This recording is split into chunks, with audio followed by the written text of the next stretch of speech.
আজি ঘৰতে মই এগ ৰোল বনাই খালোঁ। ৰ'ব কাহানীটো মই ৰাতিপুৱাৰ পৰা ষ্টাৰ্ট কৰিছোঁ। আজি অলপ শুই উঠা মোৰ দেৰিয়ে হ'ল। সেইবাবে গা পা ধুই ভাবিলোঁ চিধা ভাতকে খাওঁ। ৰাতিপুৱাৰ সাজটো ধুনীয়াকৈ আলু পিটিকা আৰু বুটৰ লগতে খালোঁ।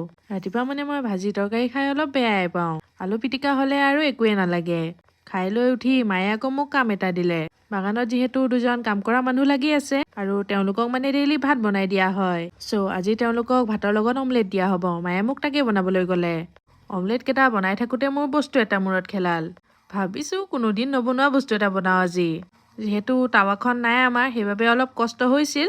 তথাপি যেনে তেনে বনাইছোঁ আৰু কেৰাহীটোত। দেখিতো গম পাইছেই চাগৈ যে মই কি বনাই আছোঁ।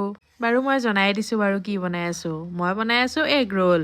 এটা দুটা মই ট্ৰাই কৰিলোঁ, তাৰপিছত আকৌ মায়েও হেল্প কৰি দিলে অলপমান। বাৰু ফাৰ্ষ্ট টাইম বনোৱা হিচাপত কিন্তু বহুতেই বেছি ভাল হৈছিল। 9 out of 10 দিব পাৰি আৰু। মাও খাই মেলি মজা হৈছে বুলিয়েই ক'লে। খাই লৈ উঠিছিলোঁহে, এফালে মোৰ পাৰ্চেল এটা আহিলে। পিছে মোৰ মনতে নাই মই কি অৰ্ডাৰ দিছিলোঁ। হাইলাইটাৰ অৰ্ডাৰ দিছিলোঁ। ধুনীয়া